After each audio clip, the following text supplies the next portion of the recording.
Hi everyone, welcome back to DGMZ, Diwan-e-Ghalib, Meri Zubani. To all our returning viewers, we are very happy you could join us again. And to the new viewers, we are delighted you discovered the podcast and decided to tune in for the first time. Now, if you were with us in the previous episode, you know that currently we are going through Ghazal 34 from Diwan-e-Ghalib, Yak-Zarra-e-Zamiin, Nahin Be-Kaar. We completed the first couplet, the matla of the ghazal last time. Today we are going to get into the second couplet. As always, I'm going to read the couplet first and then we will get into the keywords, key concepts and finally the DGMZ impression of the couplet. So allow me to narrate to you the second couplet from Ghazal 34 from Diwan-e-Ghalib. Be-Mai kise hai Taaqat-e-Ashob-e-Aagaahi. Be-Mai kise hai Taaqat-e-Ashob-e-Aagaahi. Khincha hai Ijz-e-Hausla ne Khat Aayagh ka. It's an interesting couplet. So let's start with a quick approximate translation. First line, Be-Mai kise hai Taaqat-e-Ashob-e-Aagaahi. The approximate translation is, without wine, who has the strength to become aware of the calamitous disaster? Second line, Khincha hai Ijz-e-Hausla ne Khat Aayagh ka. Drawn by my helpless courage is the level line on my wine goblet. Lot of keywords in this couplet. Let's start getting into it. First word, Be-Mai. Be is without, Mai is wine. So, without wine. इस पे मीर तकी मीर का शेर. Be-Mai रहा बहार में सारी हजार have. लुत्फ़े हवा से शेख बहुत बेखबर चला. So the approximate translation is, without wine, he survived the entire spring season. Alas, 1,000 times on this thing. Pleasures of the breeze, pleasures of the zephyr, this sheikh, this wise one, was totally ignorant to. Spent the entire spring without wine and totally ignorant to the pleasures of the summer breeze. And Mubarak Azim Abadi ka ye sher, अजब रंग की मैं परस्ती रही कि बे-मैं पिए मैं की मस्ती रही. Love it. Beautiful. So the approximate translation is, there was a very strange, unique kind of color to my intoxication and addiction to wine. Because without wine, without drinking wine, there was some kind of intoxication that was always around me. So a very different, unique kind of intoxication I experienced all my life. So that is Be-Mai. Moving on to Taaqat. Taaqat is a simple word. We use it in our language vocabulary today also. It stands for courage, strength, grit, right? इस पे मीर हसन का एक शेर, जानो दिलो होशो सब्रो ताकत, एक मिलने से उसके सब मिलेंगे. Another good one. So the approximate translation is life, heart, consciousness, patience, strength. When you find that one, you will find everything else. Now that one can be the beloved, that one can be the divine beloved, but that one key to your destiny. Once you find it, you will find everything. Jano, dilo, hosho, sabro, taqat. Alright, that takes care of Taaqat. Moving on to Ashob. Now, this is an interesting word. We will get into more detail around it later in the impression. But for keywords, let's just do the meanings. So Ashob stands for any kind of affliction, any kind of calamity, disturbance, disaster, destruction, any kind of storm, tempest, right? It has a wide range of meanings. The fact of the matter is that it is something negative at a very intense level, something destructive at a very intense level, all encompassing. इस पे John इलिया का ये शेर, दहर आशोब है सवालों का और खुदा लाजवाब है सो है. Good one. So the approximate translation is, this is a time of a tempest, of a storm of questions, right? An uproar of questions. And God is speechless, and so He is, right? This is the time, this is the age for so many critical questions, right? There's a storm of such questions, and God continues to be speechless, and so He is. All right, that takes care of Ashob. Moving on to Aagaahi. So Aagaahi is awareness of something, knowledge of something, being conscious of something. इस पे अपने मिर्ज़ा गालिब का शेर, अपनी हस्ती ही से जो, I'll read that again. अपनी हस्ती ही से हो जो कुछ हो, आगही गर नहीं गफलत ही सही. The approximate translation is, it has to be done by your own self. If it will not be wisdom, then it will be ignorance. But you are the one who will decide. Yourself is what will make it happen. If not wisdom, then, well, ignorance. All right, that takes care of Aagaahi. Moving on to Khincha. Khincha is, I know in normal usage, sometimes it is used to describe pulling. But here, Khincha is, जिसे कहते हैं line खींचना, right? Drawing something. Drew something, right? So Khincha, we will have to understand it from that perspective, not actually pulling at something, but drawing something.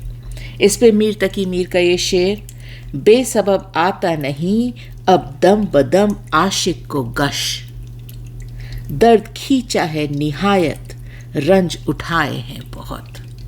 What a lovely couplet, right? So the approximate translation is, it's not without rhyme or reason that now, with every breath he takes, the lover is fainting, is having a fainting spell. After all, he has pulled, he has drawn at pain to extreme levels, and he has borne the weight of grief at extreme levels. So yes, today he has reached a state that every step of the way, with every breath he takes, he is having these fainting spells. It's not without rhyme or reason. All right, moving on to the next word, Ijz. Now, Ijz translates to being weak, being helpless, being powerless, right? Not having the strength to do something. इस पे अमीर मिनाई का ये शेर, ज़मी में दानाए गंदूम सदफ में हम हुए गौहर, हमारे इज्ज ने हर मार्का में हमको दर रखा. It's a good one. The approximate translation is that in dust, in ground, we were a grain of wheat. In the oyster, mother of pearl oyster, we were the pearl. Our humbleness, right? Our humbleness has made us achieve things at every muqam, at every place, right? So this, people might call it weak, right? But this small stature of ours at every milestone has led us to an achievement. It's a good couplet. All right, moving on to Hausla. Again, a common word. We use it a lot. It translates to courage, strength, ambition, valor at times. इस पे अहमद फराज का ये शेर, तू मोहब्बत से कोई चाल तो चल तू मोहब्बत से कोई चाल तो चल, हार जाने का हौसला है मुझे. So the approximate translation is, come on, beloved, with love, play your turn. Play your turn. Be rest assured, I have the courage to lose. But the caveat is mohabbat se, with love, play your turn. In love, play your turn. Don't worry. I come to the table with courage to lose. And एक परवीन शाकिर का शेर, चलने का हौसला नहीं, रुकना मुहाल कर दिया, इश्क के इस सफर ने तो मुझको निढाल कर दिया. A good one, right? Very, very well written. So the approximate translation is, I do not have the courage, the valor, the strength to walk, and it is impossible to stop. This love, this journey of love has rendered me totally helpless. Have no strength to walk, and it is impossible to stop. Alright, that takes care of Hausla. Let's move on to Khat. Now, not to be confused with Khat, the letter. This Khat is line, and I'm sure there is a nuance to its pronunciation, which I'm not aware of, but keep in mind, Khat, not the letter wala Khat, this is the line, drawing of a line. इस पे मिर्ज़ा गालिब का शेर, दिल तो दिल वो दिमाग भी ना रहा, शोरे सौदा ए खत और खाल कहाँ. So the approximate translation is, forget about the heart. Even the mind is not the same as it used to be. Where is that calamity of madness caused by the line of down on her cheek or the mole on her cheek? Everything is gone. Everything is gone. And then our last keyword for the couplet today, Aayagh. Aayagh is a cup, a wine glass, a goblet, any glass that you use for drinking. इस पे जानिसार अख्तर का ये शेर, तेरे बिन रात के हाथों पे ये तारों के अयाग. Just the visualization is beautiful.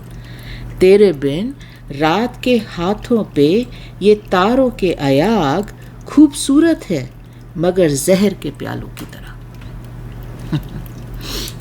The approximate translation is, without you, Be-Mai, without you, on the palms of the night, these goblets of stars, yes, indeed are very beautiful, but for me, they seem to be filled with poison. Because without you, because you are not by my side.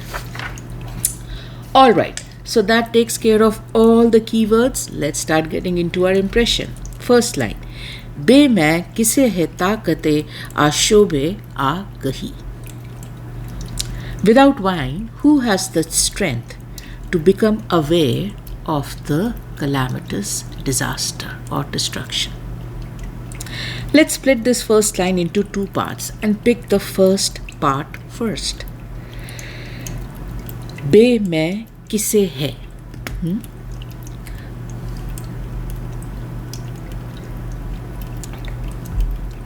Now, There are two things about this first portion that we found very interesting.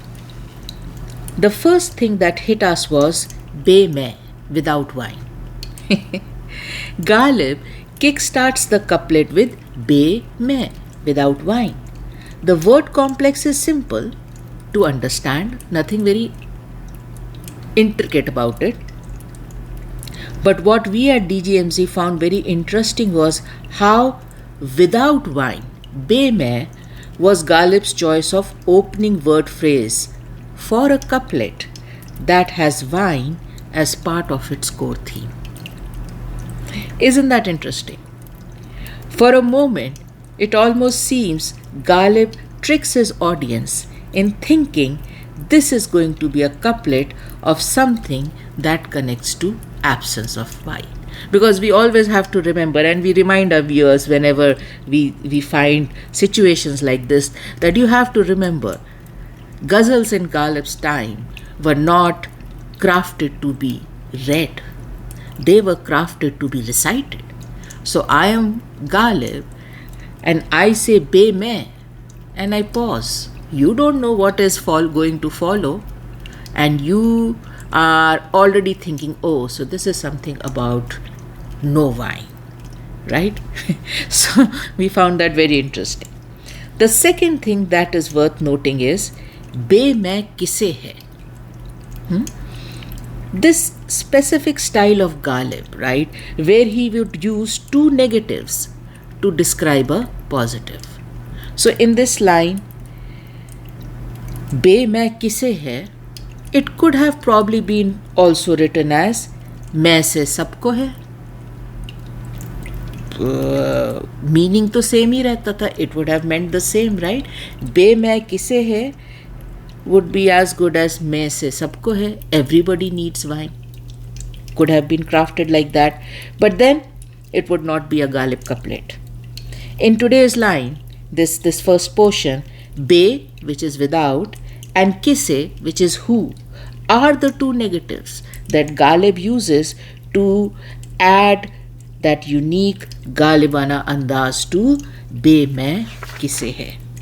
So what will happen is, though on paper Ghalib is penning without wine who can, the unsaid, the famous unsaid message is very clearly stated, without wine no one can. Bas style hai, right? It's just the style of writing something in a totally opposite way. So he says without wine no one can, but what he has written on paper is without wine who can. Now, whether it is without wine who can or whether it is without wine no one can, that is a bold statement. That is a very bold statement indeed. So what exactly is this thing that per Ghalib cannot be done without wine? That brings us to the second part of the first line. Taaqat-e-Ashob-e-Aagaahi. Strength to be aware of the calamitous, turbulent disaster, destruction. This word complex, Taaqat-e-Ashob-e-Aagaahi, is a heavily packed word complex. Ghalib has used three words here that carry intense emotion. So we will have to unravel them one by one with patience so as to not lose every word's relevance. What we will do is we will start from the last word, Aagaahi. We will pick up Aagaahi first.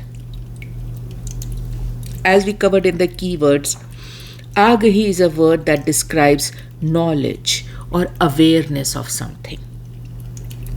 To grasp the essence of this word a little more, let's look at the two common phrases we found associated with it. The first one was Khud Aagaahi, which translates to self-awareness, a very philosophical concept, right? Being knowing yourself, knowing thyself, right? Khud Aagaahi. And the second phrase that we came across was Peshe-Aagaahi, which translates to foresight or prior awareness, or in some contexts, preparedness for something. Another very unique, I would say, inspirational concept, right? Pesh-e-Aagaahi gives us valuable insight into one particular thing about awareness. Awareness, knowledge, wisdom, in its truest sense, will usually be proactive rather than reactive.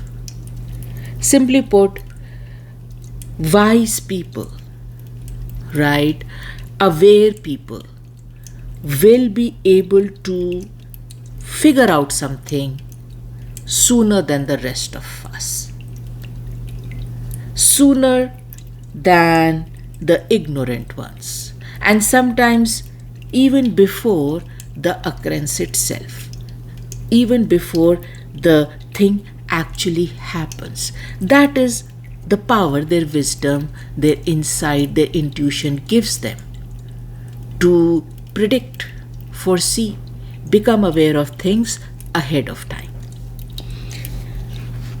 It's not necessarily always the case, but usually that will be the case. So that takes care of Aagaahi. Moving on to Ashob. Ashob is a new word here at DGMZ. We are encountering it for the first time. And this was the word we did the maximum research on. It took us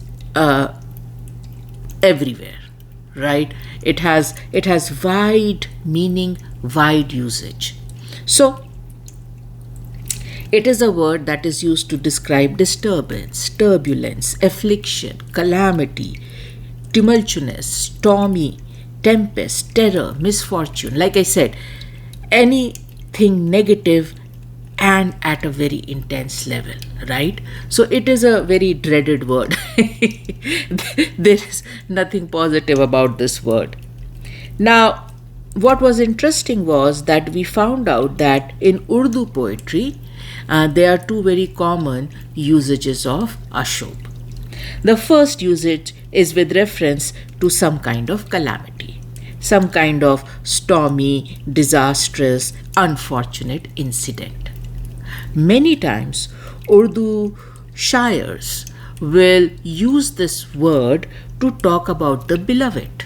Not exactly the beloved, but beloved's impact on who? The lover and his emotions. The way the beloved can send the lover and his emotions into this frenzy, chaotic frenzy, जो कि एकदम गजर की तरह गिरती है lover पे, right?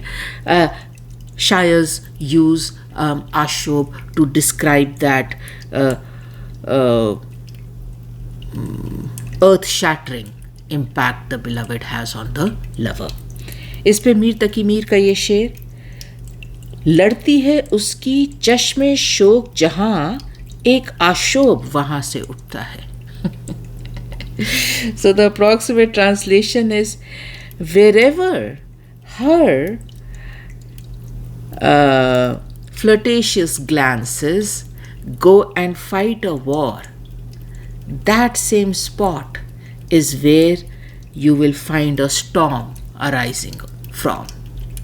Such is the impact of the beloved's eyes. And Daagh Dehelvi का ये शेर, फलक से तौर कयामत के बन न पड़ते थे, आखिर अब तुझे आशोबे रोजगार किया. So the approximate translation is, the heavens were not able to maintain the ritual of calamity, of doomsday. So hence they have now gone ahead and hired you, beloved, because you can cause calamity left, right and center. You talk, it is calamitous. You look, it is calamitous. You do not do anything, it is calamitous. You do something, it is calamitous. So, आप तो चलती फुर्ती कयामत हो. So, अब आपको higher कर लिया गया है because heavens were not able to do justice to their job of raining down calamity on us. So they have gone ahead and outsourced it to you. So that is the first usage of Ashob as a calamity, whether it is with reference to beloved or otherwise. Now the second usage of Ashob that we came across was even more interesting, and we came across it only because of our research. Accidentally, this also came up because we were totally unaware of it. And we do want to thank Wikipedia. We do a lot of research from Wikipedia, and Wikipedia gave us some great insights into this usage. So this second usage of Ashob is called Sheher Ashob, or Shehri Ashob, or Sheher Shob. All these three things, they translate to city of destruction, city of calamity. Sheher-e-Ashob, this is actually a style, a genre of Urdu poetry with its roots in classical Persian and Urdu poetic lamentations. Though this style of poetry started around 12th century, it became popular and widely used by poets beginning in the late Mughal Empire and also post-Mughal era in the 18th and 19th centuries. Ashob is regarded by scholars as an important historical genre in Persian, Urdu and Turkish literature, used by the writers to express their anguish and sorrows over political and social shifts.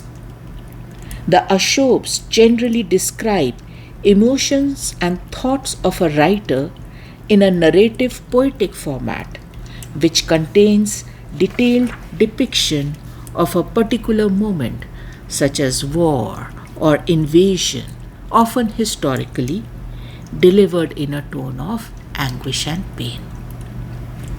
So, Sheher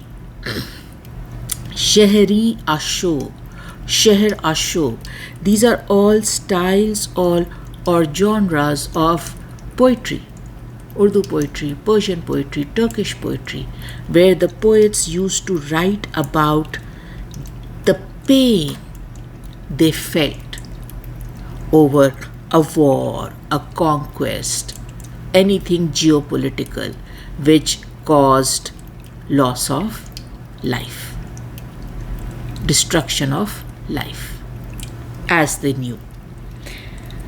Here are some great examples. We could not get them in their original language, but English translations work very well at DGMZ. We anyways would have translated them in English for you. So here are 3 Ashobs to give you a flavor of this style of poetry. So this first one is by Qaim Chandpuri. What kind of king is he who is intent on injustice? An entire world is protesting against him. A lout himself has a brigand army. The honor of the people is defiled by his rule. He is the shadow of Satan, not the shadow of God. Here is another Ashob by Mirza Muhammad Rafi Sauda. You were once the heart of lovers many. Why has it been destroyed as if a lie by destiny?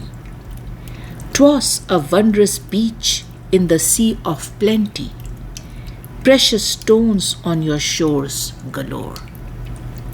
And then this last Ashob by Mir Taqi Mir. My friends all seemed to death near. Whoever I met had lost all possessions once so dear. Poverty seems to be a cross all have to bear. If one had a thread, no rope was in sight here. If one had a carpet, there were none to roll it out. So, very enlightening to know that there is in Urdu poetry a specific style of poetry where the poets would, in their pain, in their anguish, lament the destruction of the city or of the country or of the region they were in because of any kind of geopolitical reasons. So, Ashob can be, like we said, any kind of calamity related to beloved or otherwise, or Ashob can be part of this unique style of poetry. So the million scratch.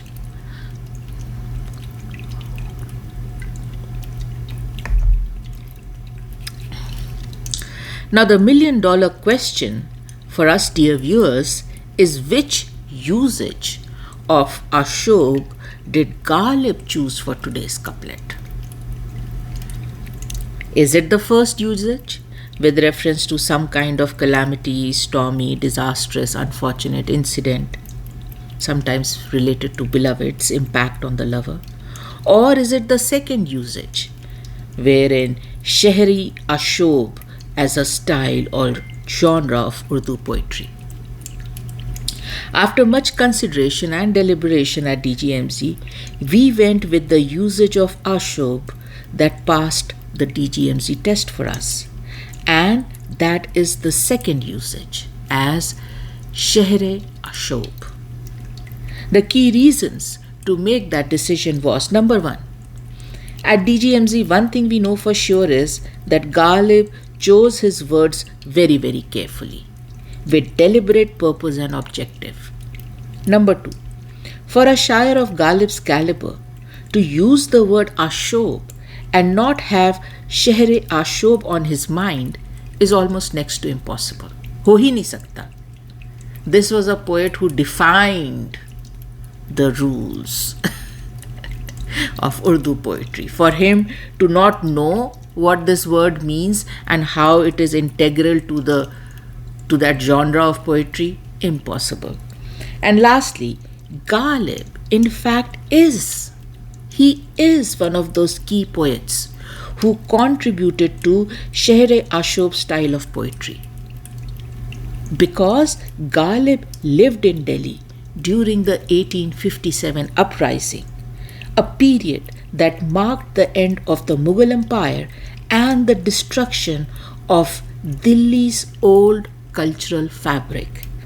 Ghalib documented these tragic events in his letters, in his poetry, specifically his diary, Dastanpur, describing the anguish and desolation that fell over his beloved city.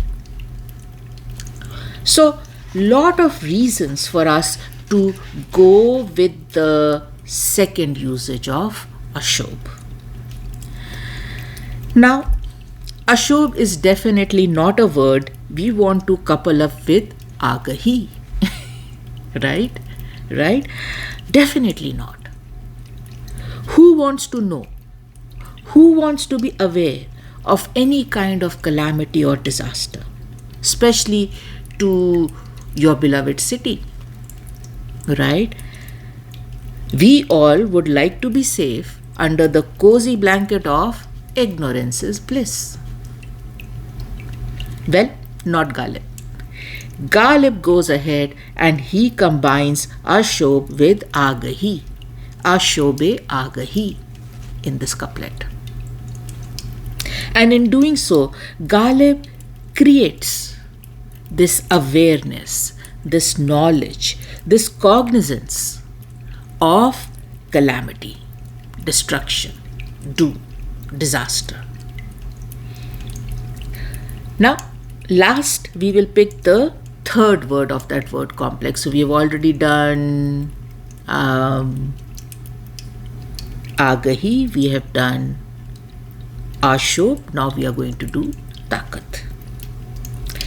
Taaqat is the word where Ghalib captures the required strength, the required grit, the required courage to carry the burden of Ashob-e-Aagaahi. By extension, carry the burden of awareness and knowledge of calamity and disaster. So that takes care of that long, complex, heavily loaded word complex, Taaqat-e-Ashob-e-Aagaahi. True to Ghalib's style, this first line can be interpreted in more than one way. The first way is with reference to the common man, right? A man who has the hard task to be aware, to know the calamity, the disaster of epic proportions that is either surrounding him or is on its way to him. And in this first line, this common man in Ghalib, right, is admitting that they cannot face this Ashob-e-Aagaahi sober. बे में नहीं हो सकता. They will need alcohol's intoxication to give them the courage needed to face Ashob-e-Aagaahi. Now, that is the first way to interpret it, right? And it can apply to anything difficult which someone is facing. Something difficult of calamitous proportions, disastrous proportions, and how they are struggling to face it sober and hence will need wine to face it, otherwise they cannot face it. The second interpretation is not going to apply to common man. This is very specific to the poet.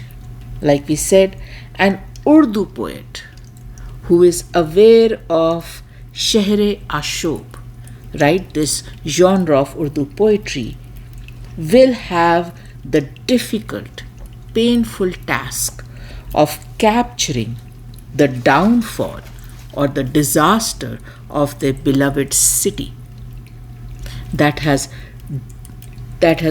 gone into a doomed spiral of destruction from where it cannot come back. In DGMZ's humble opinion, in this first line, Ghalib captures the difficulty of the task he has as a shayer in terms of becoming aware of the deadly downfall of his beloved Delhi. Ghalib says that even for a poet of my caliber, this burden is not bearable without wine. The strength, the courage I need to know and be aware of this destruction around me cannot come to me in a sober state. I will need wine to assist me with it. Be-Mai kise hai Taaqat-e-Ashob-e-Aagaahi. Without wine, who has the strength to become aware of the calamitous disaster, to face the awareness and knowledge of this calamitous disaster? Alright, so that takes care of the first line. Let's move on to the second line.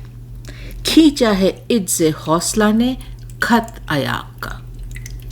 Drawn by my helpless, weakened courage is the level line on my wine goblet. The second line of the couplet is not as complex as the first line, but it is no less than first line in its charm. The charm of the second line lies in the humble, simple confession Ghalib beautifully weaves into it. Ijz-e-Hausla describes the weakness and helplessness of courage and strength. And Ghalib admits to the same. He says, I am falling short of strength and courage here.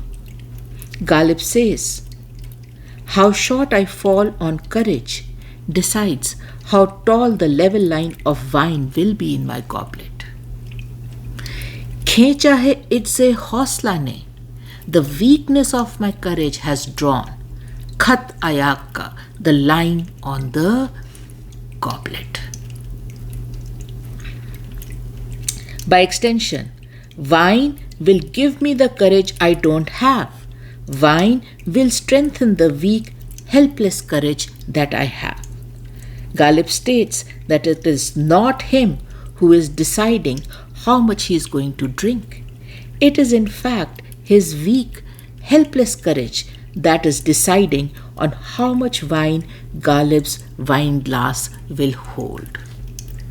जितना कम हौसला उतनी ज़्यादा मैं. Simple. Inversely proportionate to each other.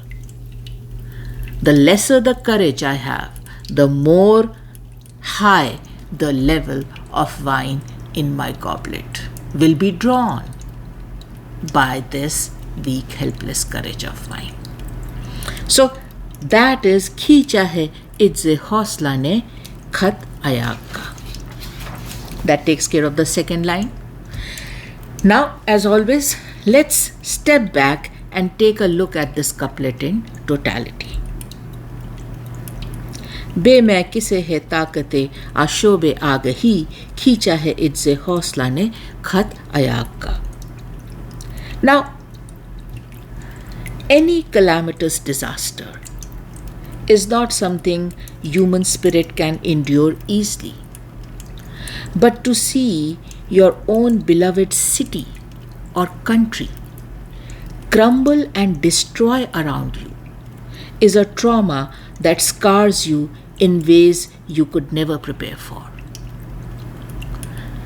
Some of us are lucky to have not witnessed this, but some of us do have the misfortune of witnessing this, or know someone very closely who has had the misfortune to witness this.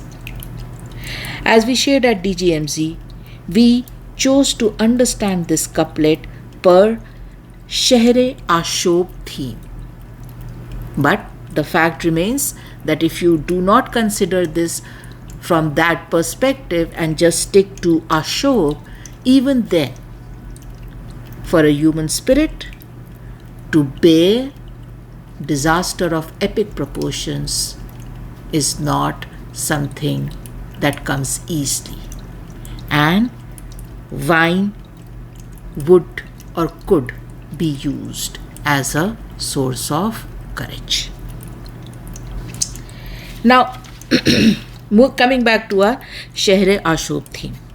This couplet, per DGMZ's humble opinion, is grounded in Ghalib's love for Delhi.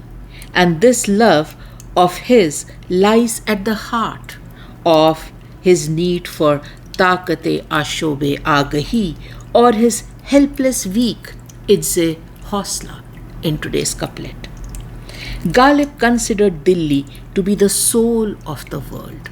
In his words, एक रोज़ अपनी रूह से पूछा कि दिल्ली क्या है, तो यूं जवाब में कह गए, ये दुनिया मानो जिस्म है और दिल्ली उसकी जान. Approximate translation: One day I asked my soul, what is Delhi? It replied, the world is the body, Delhi is the soul. Ghalib was born in Agra and moved to Delhi after his marriage. He then spent the rest of his life in Delhi. His connection to the city was profound, and Ghalib refused to leave his beloved Delhi. Despite the chaos and financial hardship, Ghalib stayed in his house in the Ballimara locality, even when many others fled around him. His continuous, consistent presence in Delhi during this period provides an invaluable historical and emotional account of Delhi's transformation. This is exactly what Shahr-e-Ashobi is, this type of poetry, right? Delhi's decline and fall during the 1857 mutiny was marked by end of the Mughal Empire and the destruction of the city's old cultural fabric. Ghalib described Delhi as a garden without a gardener and full of fruitless trees. After the British recapture, where Ghalib mourned the loss of the city's very essence and people. But Ghalib's poetry and prose is not just a source of Delhi's decline and destruction. Ghalib has equally immortalized the old Delhi of his time, capturing its culture, innocence, and rich heritage in his works. Today's couplet gives us valuable insight into the burden Ghalib would have felt in those times of Ashob in Delhi. Scratch. Today's couplet gives us valuable insight into the burden Ghalib would have felt in those times of Ashob in Delhi. As a human, the love for the city rendered Ghalib helpless and weak in the face of his awareness of both the current destruction and the impending doom his beloved Delhi faced. And as one of the greatest poets of his time, Ghalib also would have been well aware of his responsibility to leverage his poetry both as a tool for voicing his opinion and also a tool to document the facts for generations to come. And lastly, Ghalib in today's couplet shares how he managed to live through this Ashob both as a human and as a poet with wine by his side. अमीर उस्मानी का ये शेर, आशोबे जहां की देवी से यूं आंख चुराऊंगा कब तक, जिस फर्ज को पूरा करना है वो फर्ज भुलाऊंगा कब तक. The approximate translation is, from the goddess of the world torture, world torment, world disaster, from the goddess of the world torture and disaster, for how long can I evade an eye contact? For how long can I avoid her? What has to be fulfilled as my destiny has to be fulfilled as my destiny. How long can I keep forgetting it? So there is no avoiding this Ashobe Jahan, right? There is no avoiding the torment and the torture of the world. You cannot forget it. It will come for you. It will come for you. You have to pay your dues to it. There is no evading this completely. One way or the other, you will have to come face to face with it. You will have to bear this burden. All right. So that takes care of today's couplet. Be-Mai kise hai Taaqat-e-Ashob-e-Aagaahi, Khincha hai Ijz-e-Hausla ne Khat Aayagh ka. We hope you enjoyed the impression. Like we said, we made some important decisions in terms of the impression. We went with the Shahre-Ashob theme, right? But if the couplet resounded with you in some other way, please share it with us. Like we always say at DGMZ, the only correct Ghalib impression is the impression you make for yourself. Do not ever take Ghalib ready-made from someone.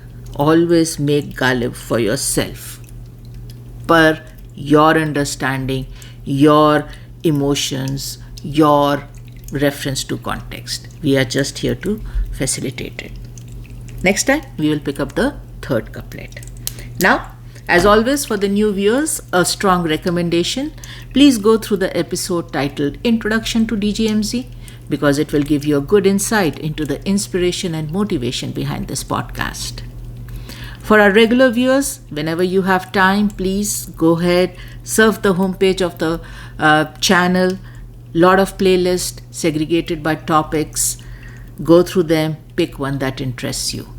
If you have not joined us on DGMZ Facebook page, we would invite you to join us there, interact with us there. Now, allow me to go ahead and close this episode by sending a lot of love and light to all you dear viewers, and thanks for watching.